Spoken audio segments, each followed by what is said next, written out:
Bismillahirrahmanirrahim. Ayo bawa harta ke surga. Dukung pembangunan sekolah Islam Mufid dengan donasi ke rekening atas nama Yayasan Muflih untuk Islam dan Dakwah. Bismillahirrahmanirrahim. Assalamualaikum warahmatullahi wabarakatuh. Alhamdulillahirabbil alamin. Hamdan katsiran thayyiban mubarakan fihi kama yuhibbu rabbuna wa yarda. Asyhadu an la ilaha illallah wahdahu la syarikalah wa asyhadu anna Muhammadan abduhu wa rasuluhu la nabiyya ba'dah. Hadirin jamaah yang dirahmati Allah, pada kesempatan malam hari ini kita akan lanjutkan kembali ensiklopedi salat jilid yang pertama. Kita masuk dalam subbab baru, yaitu subbab berkenaan dengan adabul masyi ila salati fil jamaah. Halaman 540 di buku bahasa Arab, sedangkan buku bahasa Indonesia halaman 590. Untuk menghemat waktu kita dengar pembaca membacakan bahasa Indonesia, yang lain silakan menyimak bahasa Indonesia dan kalau bisa Arabnya. Penulis berkata, poin F, etika berjalan menuju salat jamaah di masjid. Berjalan menuju salat memiliki beberapa etika yang sangat penting, di antaranya sebagai berikut. Pertama, berwudu dan menyempurnakannya di rumah. Ya. Etika yang pertama, sebelum berangkat ke masjid, wudunya di rumah. Kalau ada orang ngantor, berarti wudunya kalau bisa di kantor.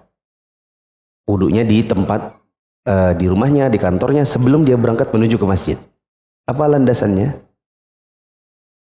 Hal itu didasarkan pada hadis Ibnu Mas'ud radhiyallahu anhu. Mamin rajulin yatatahharu fayuhsinu tuhura thumma ya'midu ila masjidin min hadhil masajidi illa kataballahu lahu bi kulli khutwatin yakhtuha hasanatan wa yarfa'u biha darajatan wa yahuttu anhu biha sayyi'atan. Tidaklah seseorang bersuci dan melakukannya dengan sebaik-baiknya, kemudian berangkat menuju ke salah satu dari masjid-masjid yang ada, melainkan Allah telah menetapkan baginya kebaikan bagi setiap langkah yang diayunkannya. Dengannya dia akan meninggikannya satu derajat dan menghapuskan darinya satu keburukan. Ya. Hadis ini menunjukkan kepada kita bahwa Allah memberikan pahala dan keutamaan yang tiga yang sudah disebutkan di pertemuan lalu. Diangkat derajat, dicatat kebaikan, dihapus dosa dari setiap langkah yang dikerjakan untuk menuju ke masjid. Tapi dalam hadis ini Nabi SAW mengatakan tidaklah seseorang bersuci baru berangkat. Berarti bersucinya kalau di rumah, ya berarti di rumah. Kalau orang yang ngantor berarti di kantor. Saya kira jelas. Nomor 2. Kedua, menghindari bau-bau yang tidak sedap. Ya. Yang kedua, adabnya sebelum berangkat itu usahakan mengecek dulu di badan atau di pakaian bau-bau yang tidak sedap. Termasuk juga bau mulut. Mungkin bisa dicatat di dekat situ. Bau-bau ini mencakup badan, mulut, pakaian. Misalnya kita sudah keringatan seharian. Ya ketiak, terutama laki-laki sudah menimbulkan bau yang tidak sedap. Berarti ya mandi dulu. Kalau ini di subuh hari, sementara kita juga masih mengantuk. Kalau kita mengantuk lalu menguap dan tidak sikat gigi sebelum berangkat ke masjid, khawatir sebelah kita pingsan. Paling tidak mungkin dia mundur berpindah ke ujung shaf karena menghindari bau yang tidak sedap. Kadang juga ada bau-bau yang bau tidur. Sebagian orang kan itu ada bau tidur. Tahu ya? Kalau tidur itu ada aroma di badan. Ya, kemudian pakai baju, pergi ke masjid itu aromanya aroma tidur. Kalau orang bekerja kadang-kadang menggunakan sepatu, nanti bisa jadi bau kaos kaki atau bau kaki. Bau sepatu. Sebagian orang merokok, maka bau mulut. Ya. Dan seterusnya. Lanjut. Hal itu didasarkan pada hadis Jabir bin Abdullah radhiyallahu anhu. Rasulullah SAW bersabda, Man akala thuman aw basalan faly'tazilna aw liy'tazil masjidana. Kalau di situ waliyaqut atau Ada, enggak ada lamnya. Di buku Indonesia ada enggak? Ya, enggak ada ya. Berarti di situ wayaqudu. Ya, yang benar mungkin walyaqud fi baiti. Ada lamnya. Baca. Barang siapa makan bawang putih atau bawang merah, maka hendaklah dia menjauh dari kami atau menjauhi masjid kami, dan hendaklah dia diam di rumahnya saja. Dalam sebuah lafaz milik Muslim disebutkan, Baca. Fainal malaikah tata'adza mimma yata'adza minhul ins. Bahwasanya malaikat merasa terganggu dengan sesuatu yang dapat mengganggu manusia. Dalam lafaz yang juga milik Muslim disebutkan, man akala basala wa thuma wal qurrata fala yaqrabanna masjidana. Fa innal malaikata tata'adza mimma yata'adza minhu banu Adam. Barang siapa memakan bawang merah atau bawang putih atau daun bawang, maka hendaklah dia tidak mendekati masjid kami, karena malaikat merasa terganggu oleh apa yang anak cucu Adam atau manusia juga merasa terganggu olehnya. Saya mau beri apa ya? Selama ini ada yang saya pikirkan. Kadang-kadang mengganggu saat sholat itu bukan cuma dari bau. Beberapa kali saya dapati ada gangguan dari sesama jamaah, bukan dari bau, tapi dari mulut. Bukan baunya, tapi suara dan gerakannya. Ada sebagian jamaah yang kalau dia baca di ruku maupun di sujud, itu kecap-kecapnya terlalu terdengar. Misalnya dia baca subhan, gitu. Tadinya saya nggak ngeh gitu.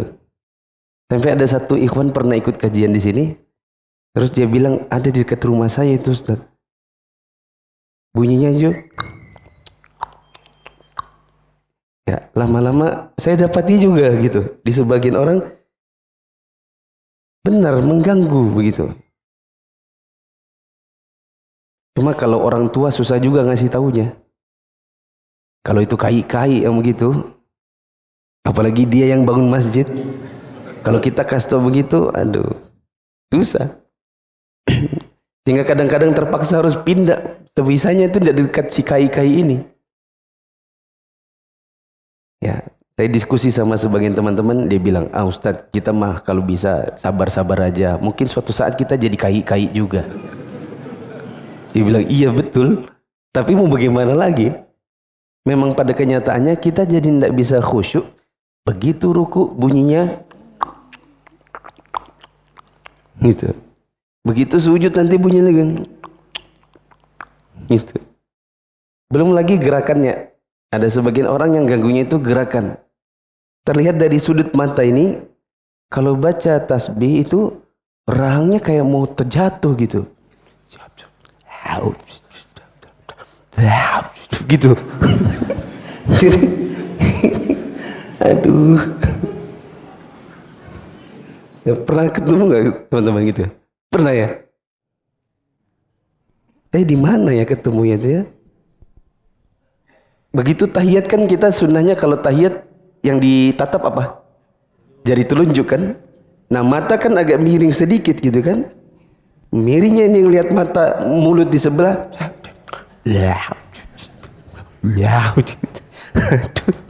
Aduh. Pusing ya. Sementara kita juga tidak bisa ngasih tahu. Oke, jadi begini saja. Jamaah, mari kita koreksi diri masing-masing.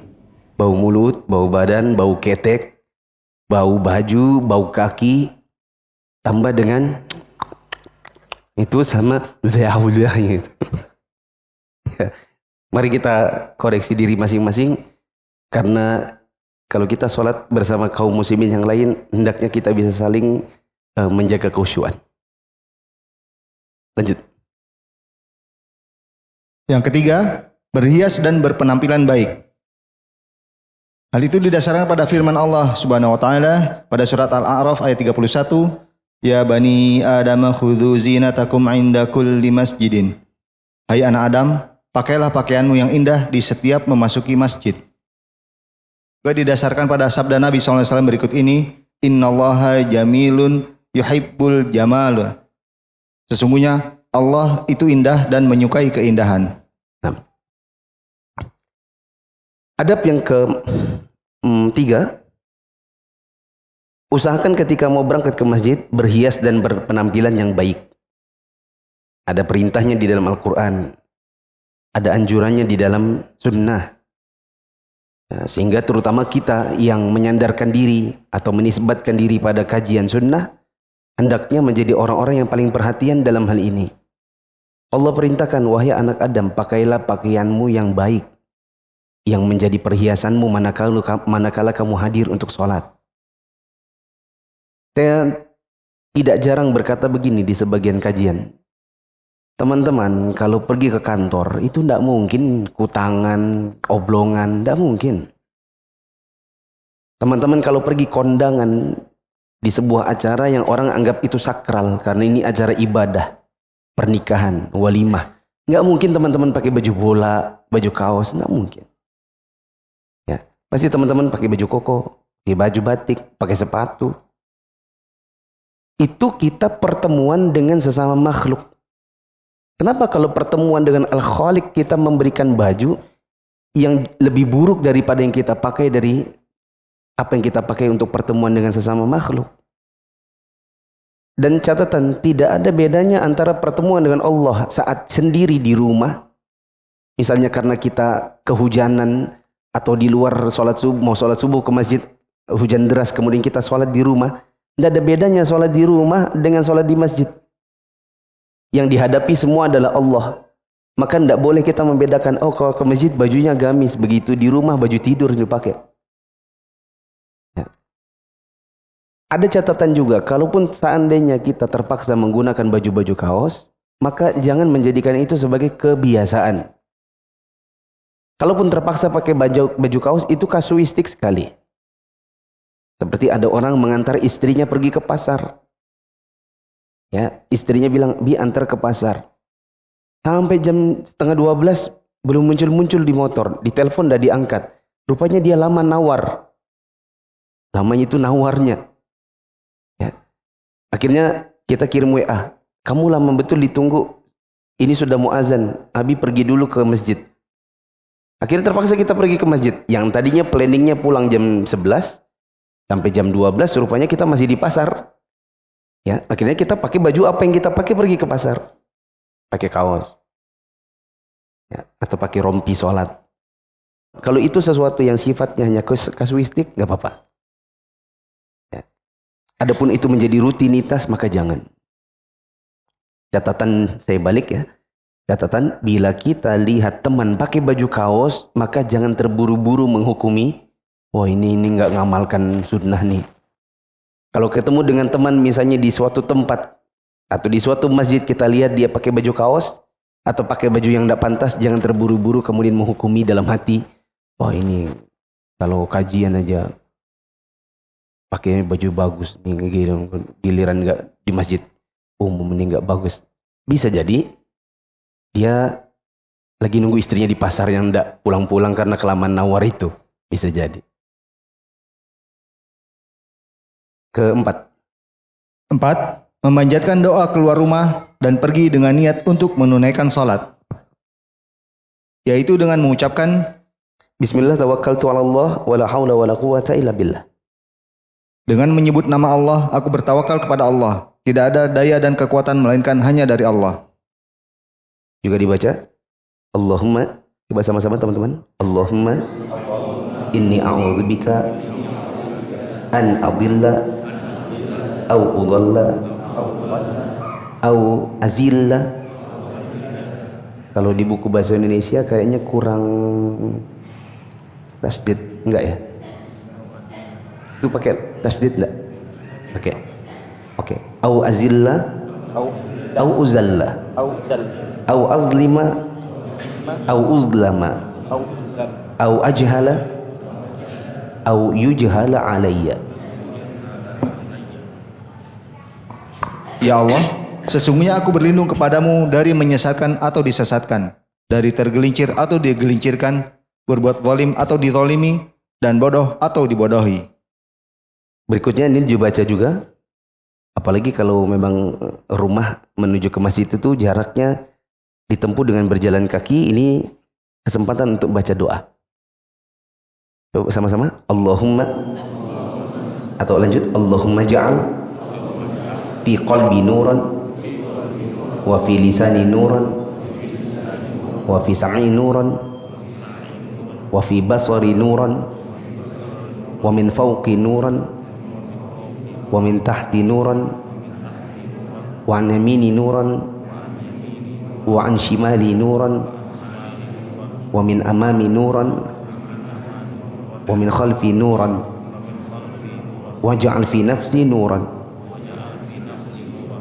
Minimal ini. Coba dibaca dulu.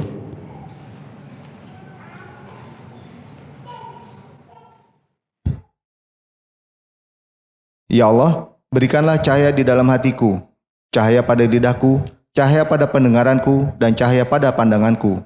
Juga cahaya di bagian atasku, cahaya di bawahku, cahaya di sebelah kananku, dan cahaya di sebelah kiriku, serta cahaya di hadapanku dan cahaya di belakangku. Ya. Saya kalau di jalanan pergi ke masjid, biasanya saya baca ini.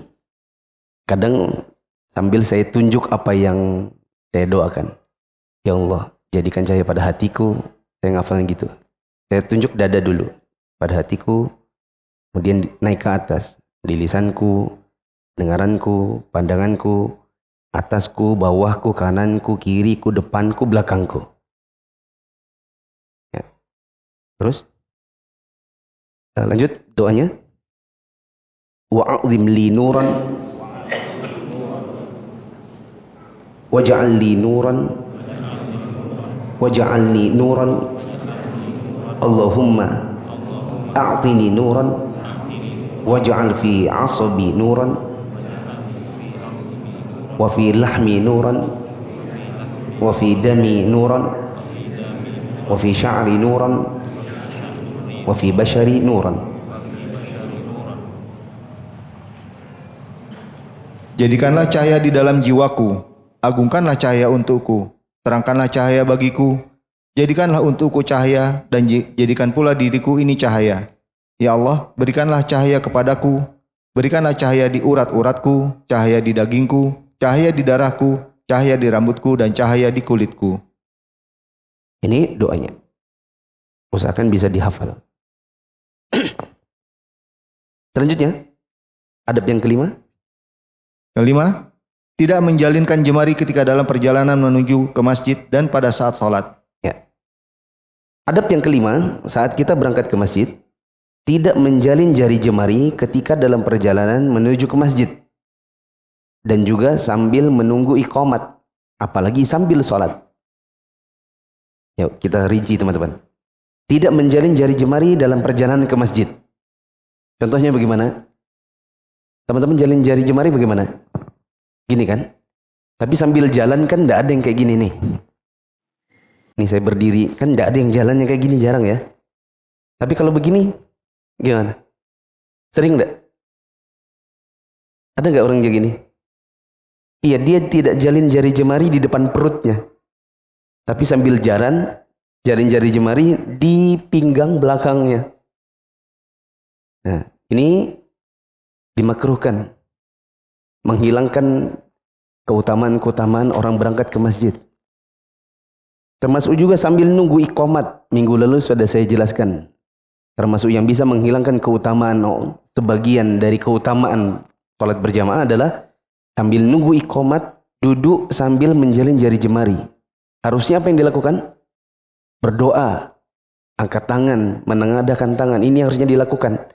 Bukan jalin jari jemari. Termasuk juga yang dilakukan adalah menjalin jari jemari saat sedang sholat. Yang banyak dilakukan sebagian orang-orang, terutama anak-anak. Karena kalau orang dewasa jarang melakukannya. Tapi kalau anak-anak sering. Sebegini sambil dibunyikan. Lek, lek, lek, lek, lek, lek, lek, lek. Gitu kan. Nah ini sudah jalin jari jemari. Ini semua bisa memutus sebagian pahala dan keutamaan orang berangkat ke masjid. Apa dalilnya? Yang demikian itu didasarkan pada hadis Ka'ab bin Ajrah radhiyallahu anhu. Rasulullah SAW bersabda, "Idza tawadda'a ahadukum fa ahsana wudu'ahu, thumma kharaja 'amidan ila al-masjid fala yushabbikanna baina asabi'ihi, fa innahu fi salatin." jika salah seorang di antara kalian berwudu dan melakukannya dengan baik, kemudian berangkat dengan sengaja menuju masjid, hendaklah dia tidak menjalinkan jemarinya karena dia dalam keadaan sholat. Saya kira jelas. Keenam, Keenam, berjalan dengan penuh ketenangan dan khidmat. ya. Adab yang keenam, kita berangkat ke masjid adalah berjalan penuh dengan ketenangan dan berangkat dengan khidmat. Artinya jangan berlari-lari dan tergesa-gesa. Boleh teman-teman beri catatan di dekat situ? Terutama saat mendengar iqamat. Terutama saat mendengar iqamat, kebanyakan orang berlari. Semakin berlari lagi dia, manakala dia lihat imam hampir bangkit dari ruku. Ya atau tidak? Saya katakan semakin berlari lagi, karena sebagian orang tahu dan memahami, kalau dia sempat ruku bersama imam, sebelum imam bangkit kepalanya, maka dia hitung 1 rakaat. Nah, begitu sebagian orang lihat imamnya sudah ruku, dia bersegera untuk lari demi mengejar rukunya imam, karena tidak mau tambah 1 rakaat. Pernah? Pernah. Nah, dan ini adalah kesalahan. Yang harusnya kita lakukan adalah datang menuju ke shaf salat dalam keadaan sakinah dan waqar. Artinya dalam keadaan tenang dan berwibawa. Ya. Semakin tidak berwibawa lagi kalau yang melakukan itu orang dewasa. Nah, kalau anak-anak sering kita lihat. Anak-anak SD, anak-anak SMP, begitu lihat imamnya hampir bangkit dari ruku, sengaja dia semakin berlari. Sampai kita dengar, gamisnya bunyi semua. Karena dia mengejar ruku. Menjadi kurang berwibawa kalau yang melakukan itu orang dewasa. Apa dalilnya? Hal itu didasarkan pada hadis Abu Hurairah radhiyallahu anhu. Nabi SAW, beliau bersabda, "Idza sami'tumul iqamata famshu ila salati wa 'alaikumus sakinatu wal waqar. Wa la tusri'u. Fama adraktum fasallu wa ma fatakum faatimmu." jika kalian mendengar iqamah, hendaklah kalian berangkat untuk menunaikan salat, maka berjalanlah kalian dengan tenang dan khidmat. Janganlah kalian tergesa-gesa. Apapun bagian salat yang kalian dapatkan, maka kerjakanlah. Dan apa yang tertinggal olehmu, maka sempurnakanlah. Saya perjelas hadisnya. Kata Nabi SAW, "Idza sami'tumul iqamata famshu ila salati wa 'alaikumus sakinatu wal waqar. Wa la tusri'u." Jika sudah mendengar iqamat, maka janganlah kalian mendatangi salat itu kecuali dalam keadaan khidmat, tenang, berwibawa. Hendaklah kalian berjalan biasa dan jangan tergesa-gesa. Berarti ini larangan yang sudah jelas. Mendatangi sholat berjamaah dalam keadaan berlari-lari. Tapi sini jelas.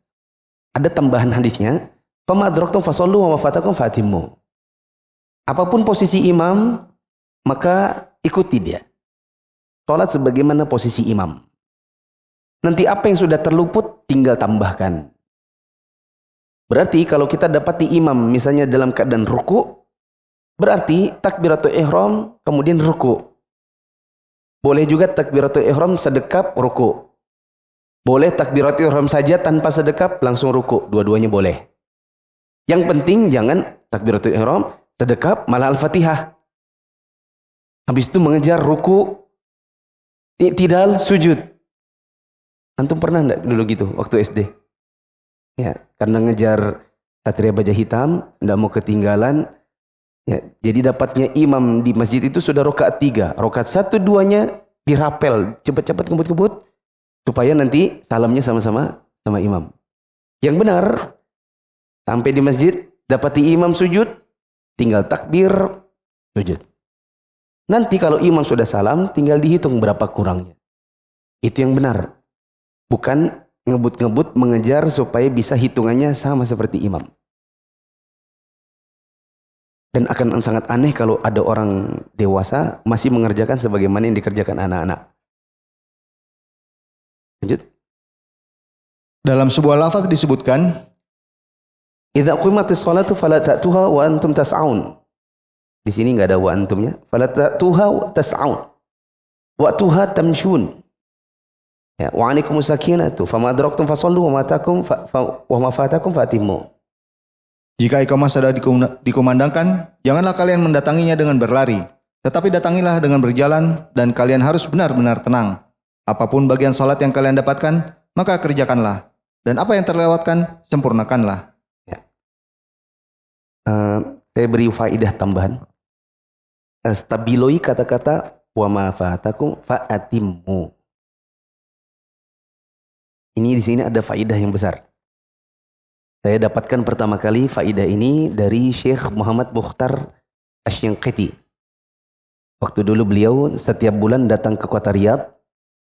Mungkin beliau ada rapat Hay'ah Kibar Ulama. Jadi setiap bulan datang ke kota Riyadh hari Sabtu kalau tidak salah. Beliau kalau duduk di atas sofa selalu mengangkat kakinya, bersilat di atas sofa.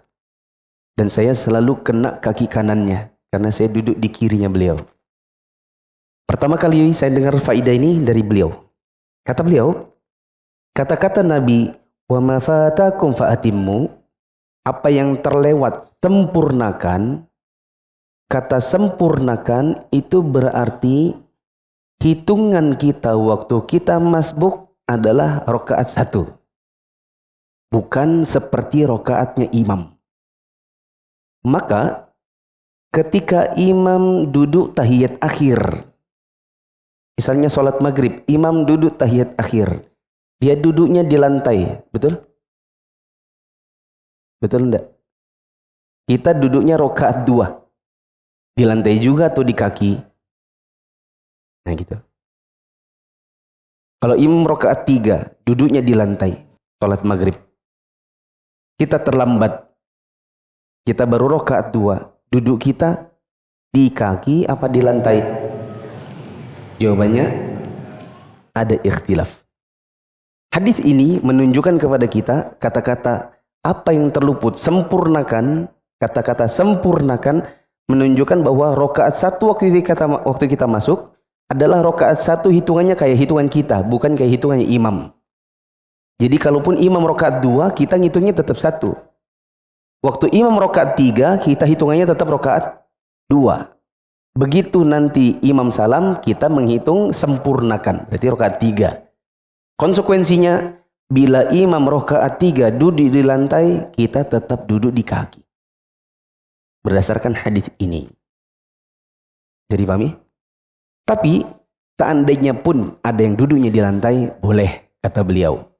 Karena ada riwayat yang lain yang mirip seperti ini, kata Nabi SAW, wa ma fatakum faqdu. Apa yang terluput darimu, maka tunaikan. Kata tunaikan itu menunjukkan waktu imam rakaat 2 kita 2. Imam rakaat 3 kita 3. Waktu imam salam kita balik ke 1. Maka waktu imamnya duduk tahiyat akhir di lantai, kita di lantai. Berdasarkan riwayat yang lain. Jadi dua-duanya boleh. Hanya saja riwayat fa'atimmu itu lebih banyak diriwayatkan daripada faqdu. Maka kalau ditanya mana yang lebih bagus, kan dua-duanya boleh. Imam rakaat 3 duduk di lantai, kita boleh duduk di kaki, boleh di lantai. Tapi kalau ditanya mana yang lebih bagus, jawabannya lebih bagus di kaki. Paham? Kalau duduk di kaki itu namanya iftirash atau tawarruk, teman-teman? Yo, ada yang tawar ke iftirash. Ada ikhtilaf di antara antum? Di kaki iftirash atau tawarruk? Kalau di lantai? Nah, kalau imamnya tawarruk waktu rakaat 3 dan kita masbuk rakaat 2, kita tawarruk atau iftirash? Jawabannya boleh iftirash, boleh tawarruk, tapi lebih bagus iftirash. Dudukin kaki lebih utama daripada dudukin lantai. Kalau teman-teman sendiri lagi masbuk salat maghrib rakaat 2, imamnya rakaat 3, siapa yang duduknya di kaki? Jangan katakan. Berarti sisanya duduknya di lantai. Atau tidak duduk? Hah? Duduknya di mana? Atau setengah lantai, setengah kaki? Yang lebih utama, dudukin kakinya. Ada manfaat yang lain.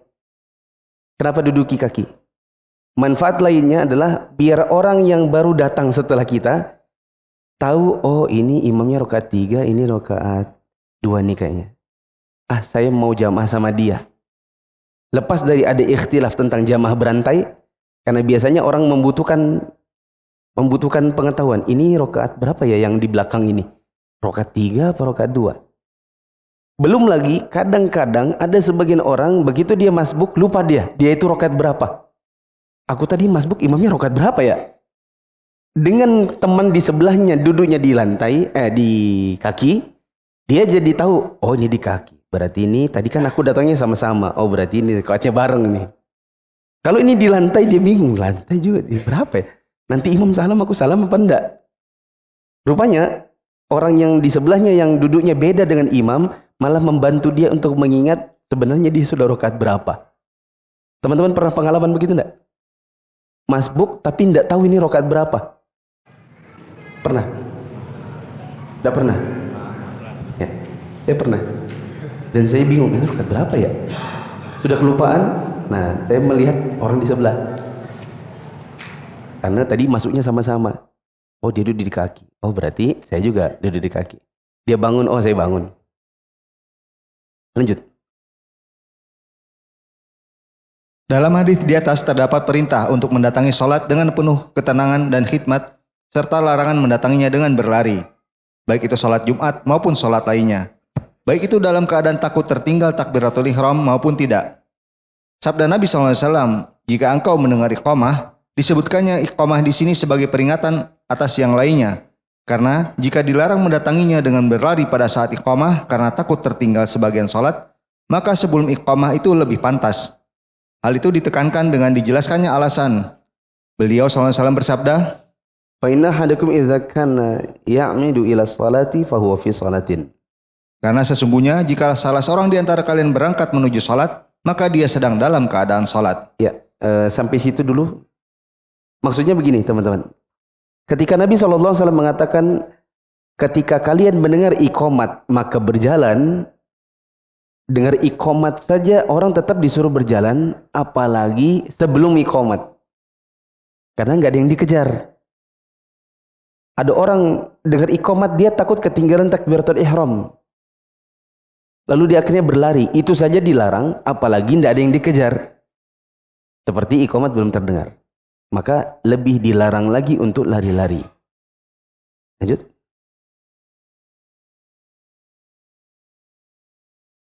Hal itu mencakup seluruh waktu mendatangi sholat. Hal itu ditekankan lagi oleh hadis lainnya. Beliau SAW bersabda, Wa madraktum fasallu wa matakum fatimmu. bagian manapun dari sholat yang kalian dapati maka kerjakanlah, dan apapun yang terlewatkan, sempurnakanlah. Di dalamnya terkandung peringatan sekaligus penekanan agar tidak ada orang yang ragu bahwa larangan itu hanya ditujukan kepada orang yang takut tertinggal sebagian dari aktivitas sholat. Dengan demikian, Nabi telah menerangkan secara gamblang bahwa larangan tersebut ditujukan kepada siapa saja, meski tertinggal beberapa bagian sholat, seraya menjelaskan apa yang harus dikerjakan dari bagian yang ditinggalkan. Ya. Saya kira jelas. Intinya, jangan lari-lari ke masjid apapun keadaannya. Dengar iqamat kah, sebelum iqamat kah. Lebih-lebihnya lagi ada orang berlari-lari untuk mengejar rukuknya imam. Karena supaya dapat satu rakaat. 7. 7. Melihat kedua terompah atau sandal sebelum masuk masjid. Ya. Jika melihat ada kotoran pada keduanya, hendaklah dia mengusapnya dengan tanah. Ya. Adab yang ke-7, apabila seseorang melihat ada kotoran di sandalnya, sebelum dia masuk ke masjid, maka sandalnya diusap dulu dengan tanah. Coba teman-teman, kapan kita menerapkan ini? Mau masuk masjid, sandalnya dilihat dulu. Kita tidak ada yang lihat dulu. Karena kita mau lepas sandal. Ya atau tidak? Kapan ini bisa diterapkan? Boleh diberi contoh dekat situ? Contohnya sholat Id di lapangan. Contoh penerapan nomor 7 ini, yang sebelum masuk area sholat, sandalnya dilihat dulu, takutnya ada kotoran. Dan kalau ada kotoran maka diusap dulu dengan tanah. Ini bisa diterapkan waktu sholat Id di lapangan. Misal teman-teman ikut sholat Id di Istiqomah. Kalau tidak salah kan di sana banyak rumput kan? Saya jujur lama sekali sudah tidak pernah sholat Id di Istiqomah, di lapangan Merdeka. Itu kan ada rumput kalau saya tidak salah. Nah mungkin bisa jadi malam itu kucing ada yang BAB. Ya kan? Kemudian kita jalan, kita tidak sadar. Akhirnya kita sholat dalam keadaan sendal kita ada kotoran kucing. Nah jadi sebelum sholat di lapangan, begitu mau masuk area sholat kita lihat-lihat sendal dulu. Ya. Lihat sendal, kalau seandainya ada kotoran maka diusap dulu dengan tanah, digosok-gosok. Baru masuk ke area sholat. Jadi pahami ya? Ini, tambahin lagi, tadi catatannya apa? Untuk sholat Id, tambahin lagi. Catatannya, bila petugas keamanan masuk ke masjid dengan sepatunya. Ini beberapa kali saya lihat di Saudi, sebagian petugas-petugas Masjidil Haram dan Masjid Nabawi, mereka masuk dengan menggunakan sepatunya. Kenapa mereka menggunakan sepatu? Karena memang itu kebutuhannya para petugas keamanan. Sepatunya tidak bisa dicopot. Karena begitu banyak talinya sampai tulang keringnya. Sementara mereka harus senantiasa sigap dengan adanya pengacau atau pemberontak atau penjahat. Maka sebagian polisi, tentara di dalam Masjidil Haram, di Masjid Nabawi, atau juga di masjid-masjid di Saudi, sebagian dari mereka masuk masjid pakai sepatu bootnya itu. Nah yang mereka lakukan adalah adab nomor 7 ini. Sebelum masuk, lihat dulu. Bawah alas kaki, oh enggak ada. Oh enggak ada kotoran, baru masuk. Oh ada kotoran, apa ini ya? Ah gosok dulu, baru masuk. Lanjut. Hal tersebut didasarkan pada hadis Abu Sa'id Al-Khudri radhiyallahu anhu. Di dalamnya disebutkan, "Idza jaa ahadukum ilal masjid falyanzur fa in ra'a fina 'alaihi qadaran aw adhan falyamsahhu wal yusalli fihima." jika salah seorang di antara kalian mendatangi masjid, hendaklah dia melihat. Jika dia mendapatkan kepada kedua terompahnya kotoran atau barang najis, hendaklah dia menghapusnya dan hendaklah dia mengerjakan sholat dengan mengenakan keduanya. Penyucian kedua terompah itu dengan cara menghapusnya dengan tanah. Hal itu didasarkan pada hadis Abu Hurairah radhiyallahu anhu. Dia bercerita, Rasulullah SAW bersabda, "Idza wati'a ahadukum bina alaihi al-adha fa inna turaba lahu tahur." jika salah seorang di antara kalian menginjakkan kedua terompahnya pada kotoran, sesungguhnya tanah itu merupakan penyuci baginya. Dalam lafaz yang lain disebutkan, "Idza wati'a al-adha bi khuffaihi fa tahuruhuma at-turabu." jika menginjak kotoran dengan kedua sepatu khufnya, yang menjadi penyuci keduanya adalah tanah. Saya kira jelas. Kedelapan. 8. Mendahulukan kaki kanan pada saat masuk masjid seraya mengucapkan doa. Coba sama-sama. A'udzubillahil azim wa bi wajhihil karim wa sultanihil qadim minasyaitonir rajim. Bismillah wassalatu wassalamu ala Rasulillah. Allahumma aftahli abwaaba rahmatik. Aku berlindung kepada Allah yang Maha Agung dengan wajahnya yang mulia serta kekuasaannya yang azali dari syaitan yang terkutuk. Dengan menyebut nama Allah, salawat dan salam semoga senantiasa terlimpahkan kepada Rasulullah SAW. Ya Allah, bukakanlah untukku pintu-pintu rahmat-Mu. Ya. Adab yang ke-8, ketika masuk ke dalam masjid mendahulukan kaki kanan. Sambil membaca doa yang baru saja kita baca. Kenapa pakai kaki kanan? Karena ada dalil umum yang menceritakan bahwa Nabi suka pada semua hal-hal yang baik, Nabi mendahulukan kanan. Saat bersuci, saat bersisir, saat menggunakan sepatu, ya, maka beliau mendahulukan kanan. Masuk ke dalam masjid, ini juga termasuk perbuatan baik, maka yang lebih disukai oleh sebagian ulama adalah mendahulukan kaki kanan. Lanjut. Hal tersebut didasarkan pada hadis Abu Hamid atau Abu Usaid. Dia bercerita, Rasulullah SAW bersabda, Afwan, sebelumnya untuk teman-teman yang pegang cetakan 2004, ini lompat karena di cetakan 2003 memang tidak ada riwayat Anas. Saya ulang, di cetakan 2004 itu ada li hadisi Anasin radhiyallahu anhu annahu kana yaqul minas sunnati bla bla bla bla, itu tidak ada di cetakan 2003. Ya. Karena memang tidak ada, makanya di terjemahannya tidak ada. Adanya di 2004. Untuk riwayat Abu Hamid dan Abu Said, Rasulullah SAW bersabda, "Idza dakhala ahadukumul masjida falyaqul Allahumma aftah li abwaaba rahmatik, wa idza kharaja falyaqul Allahumma inni as'aluka min fadlik." jika salah seorang di antara kalian masuk masjid, hendaklah dia mengucapkan, Ya Allah, bukakanlah untukku pintu-pintu rahmatmu. Jika keluar, hendaklah dia mengucapkan, Ya Allah, sesungguhnya aku memohon karunia kepadamu. Ya. Bagian yang hilang dari buku 2003, termasuk juga yang ada di terjemah, ini ada riwayat yang sangat penting. Saya bacakan ya. Li hadithi Anasin radhiyallahu anhu annahu kana yaqul, berdasarkan hadis dari Anas bin Malik radhiyallahu anhu, bahwasanya Nabi SAW bersabda, atau ini perkataan Anas bin Malik yang dia sandarkan kepada Nabi, minas sunnati, termasuk di antara sunnah, idza dakhalta al-masjida an tabda bi rijlikal yumna. Termasuk di antara sunnah adalah jika kamu masuk dalam masjid, engkau memulai dengan kaki kanan.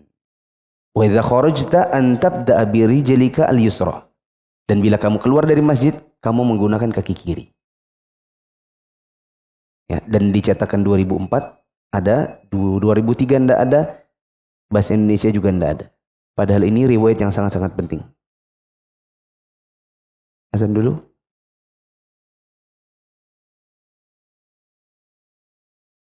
Allahu Akbar, Allahu Akbar. Allahu Akbar, Allahu Akbar. Asyhadu an la ilaha illallah. Asyhadu an la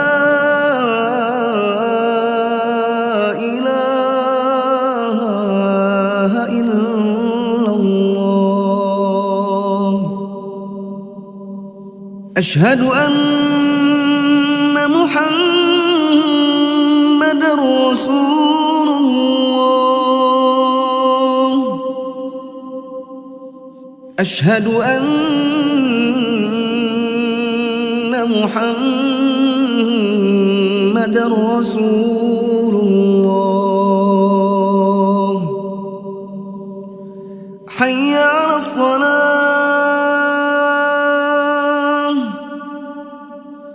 حي على الصلاة.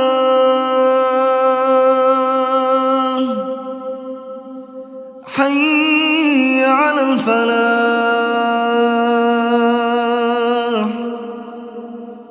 حي على الفلاح. الله أكبر، الله أكبر. La ilaha illallah.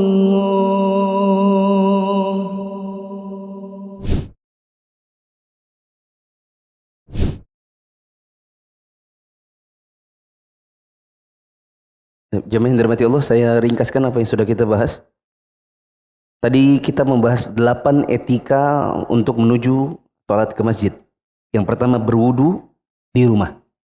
Kalau di kantor ya berarti di kantor. Dan menyempurnakan wudunya di tempat asal dulu sebelum pergi ke masjid.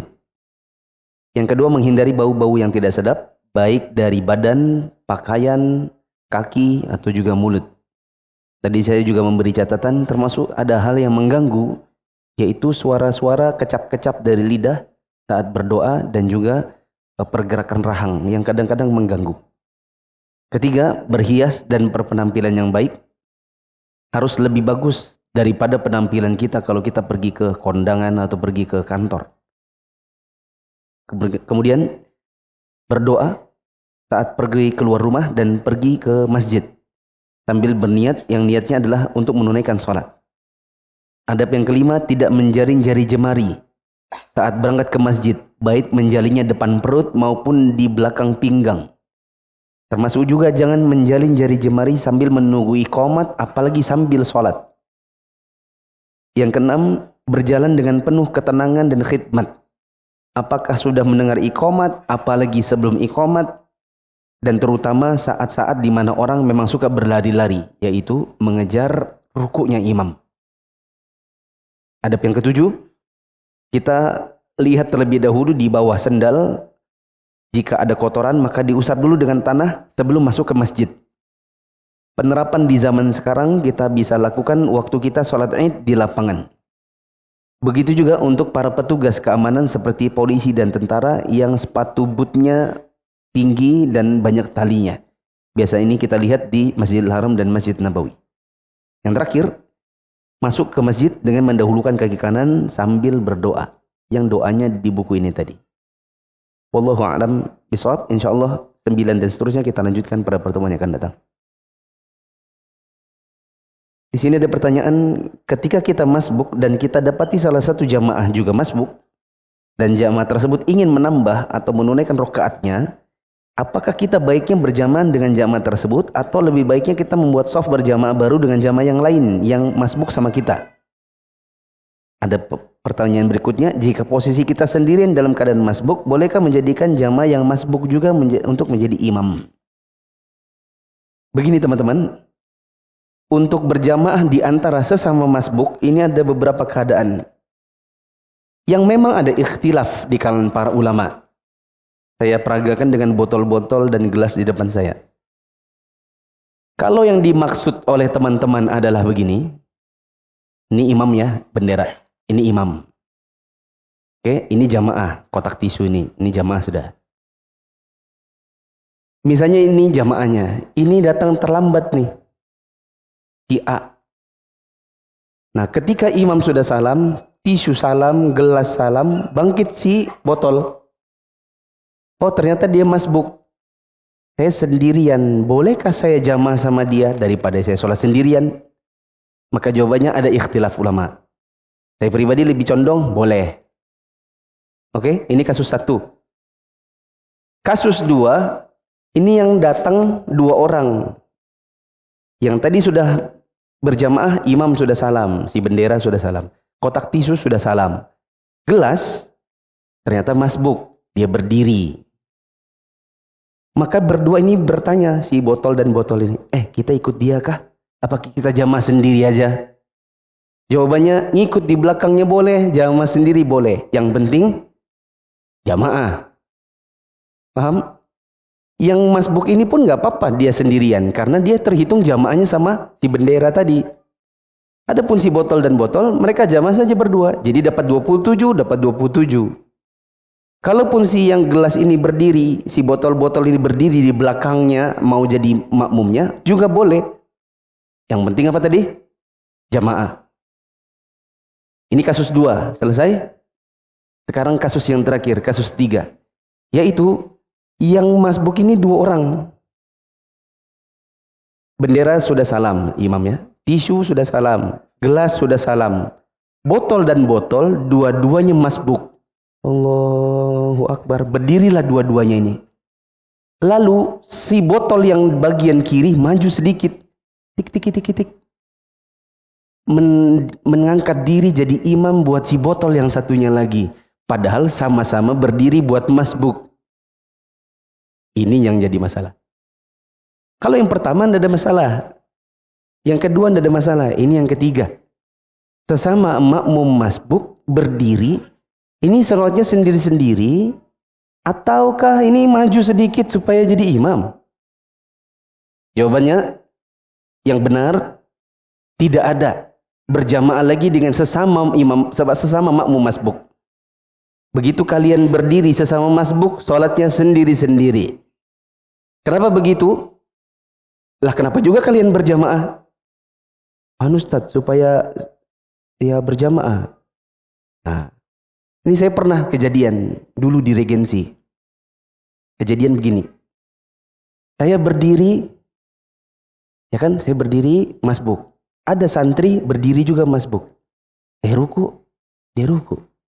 Saya itidal, dia itidal. Saya lambat-lambat, dia lambat juga. Berarti dia menjadikan saya sebagai imamnya. Ya kan? Saya ruku, saya sujud, dia sujud. Saya salam, dia salam. Sesudah salam saya tanya, antum menjadikan ana sebagai imam kah? Iya Ustaz. Kalau logika antum benar, dan logika itu saya pakai, lalu sebelah saya juga ada orang, siapa dari kita imam, siapa dari kita makmum? Itu tidak. Ini si tisu masbuk, gelas masbuk, botol masbuk. Si tisu menjadikan si gelas ini sebagai imamnya. Ya kan? Karena dia di kirinya. Bila pendapat si tisu ini benar, maka gelas juga benar kalau dia menjadikan botol yang di kiri sebagai imamnya. Botol yang ini menjadi makmum untuk botol sebelah kirinya lagi.